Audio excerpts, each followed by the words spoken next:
lock me up and throw away the key. Sure, I kissed him. Why? I had to lay a smooch on Mr. Wildlife Officer after what he did. Old Hump shot his tranquilizer gun and put that cougar to sleep in midair. He saved Audrey's life. If that don't deserve a reward, then his town is cheaper than a sock puppet phone bill. Audrey, cow. I turned to one of the sheep and asked her, "Is this paradise? Is this where I am?" She replied in her soft voice, "No, that's not what it's called. The name is Sanctuary. Faye's Sanctuary." Faye, human. When the wildlife officer came over and checked on the cougar, who it turned out was fast asleep as Audrey, for both of them had been tranquilized. Audrey had a few claw marks on her, but other than that, she would be fine.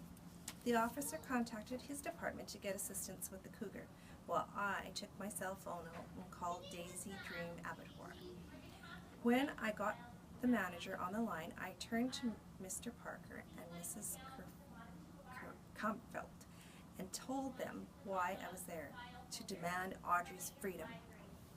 I explained that I had a farm, Faye's Sanctuary, whose sole mission is to provide care and respite for animals that had suffered injury or trauma. It is a place where these animals can live out the rest of their lives in peace. Like many other people who have become aware of Audrey's plight through Miss Murrow's articles, I had grown fond of and concerned for her. Audrey's story was strange and unusual. It seemed wrong to ignore the uniqueness of the events and send Audrey to the abattoirs as if it had all been nothing but a glitch in the system. Audrey deserved more, I said. As anticipated, the response was not like-minded. There was the issue of money and investment, etc., etc., but since I came armed with a sizable check, their voices grew quiet, and the business of buying Audrey was resolved quickly, and without too much fuss. I made another call and brought in a truck with a winch. We kept Audrey sedated so that we could transport her safely.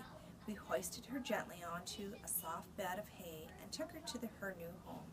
As for Audrey's room and board, once the news media reported that we would be providing a permanent home for her, small donations were made by regular folk started pouring in. We now had the funds to be able to give her comfort and care for the rest of her life. Agnes, cow. Okay, so here is what happened so far as I've been able to figure it out. Me and Madge were chosen to take part in some kind of secret cow training mission.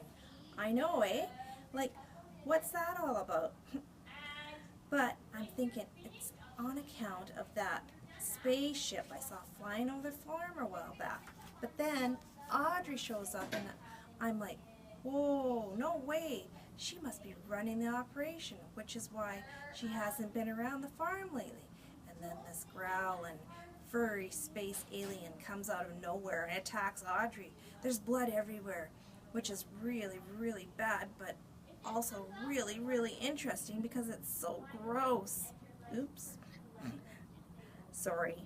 But then, all of a sudden, both Audrey and the space alien get zapped by invisible freeze rays that turn them into lifeless statues. I know, eh?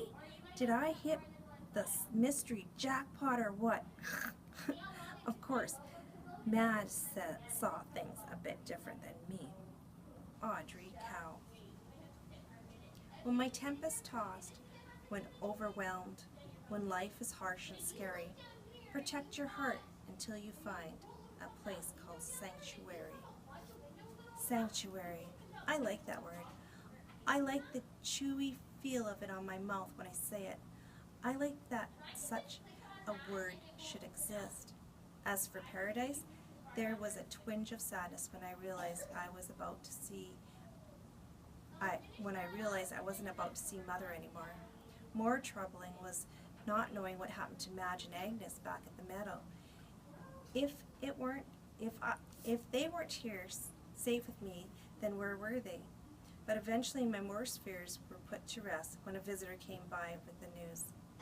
Glenn, human.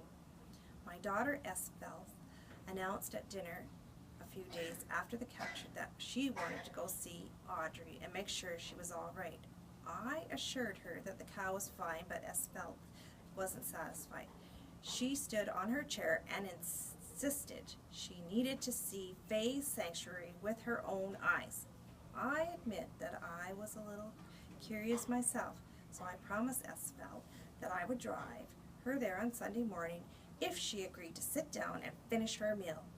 I heard a whinny come from Roy through the kitchen window, which seemed to seal the deal for her. Come Sunday, we head over to the car, and Eddie, our dog, was already there, waiting in the front seat as if he knew where we were going. So the three of us headed over to Faye's sanctuary. Eddie, dog. Gosh, don't know where to start.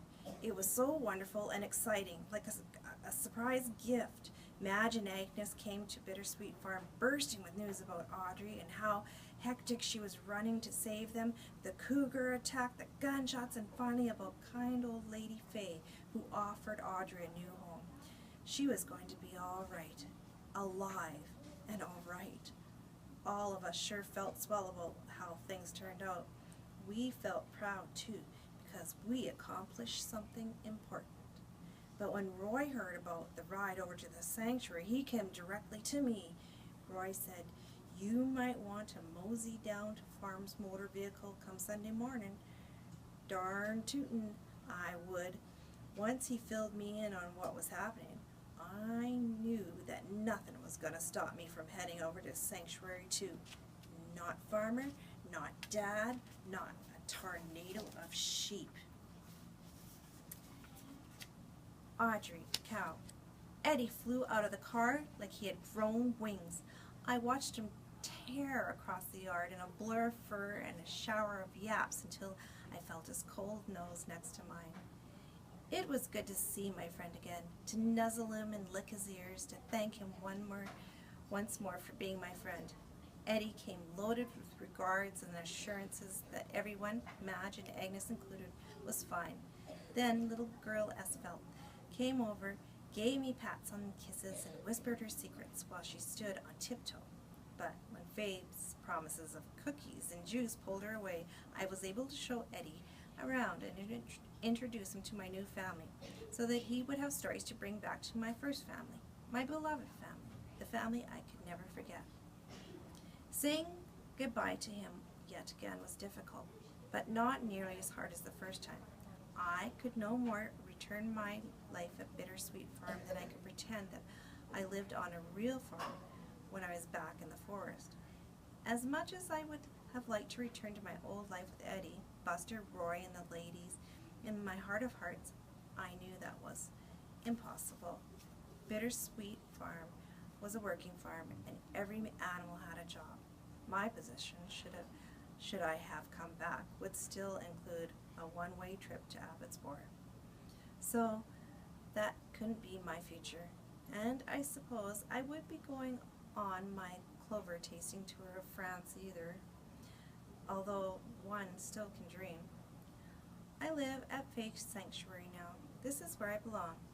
I've made many new friends, good friends like Marcel and Judy, who I've already mentioned, as well as Cameron, a cat that even Eddie would take a shine to. We care for each other here and help each other over through our pains and discomforts, which are many, and through the fearful memories that haunt us and the sadnesses that sometimes cross us over us like a winter shadow. And we feel joy. We don't hoard them. We pass them around, giving them a voice in song and poetry, and nods of understanding. And when it is time to go, and for each of us there is a time, we all sit by the other one who is leaving. We tell stories and share silence, both light and heavy, and we bid them a gentle farewell. Goodness, the time. I'm afraid you must excuse me. Kind Lady Faye is bringing a new arrival this afternoon, and I'm in charge of the welcoming committee this month.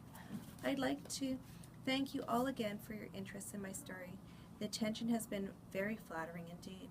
And as it's a llama, by the way, that's who we are expecting to join us. A llama. I've never met a llama before. I do hope they like poetry. The end.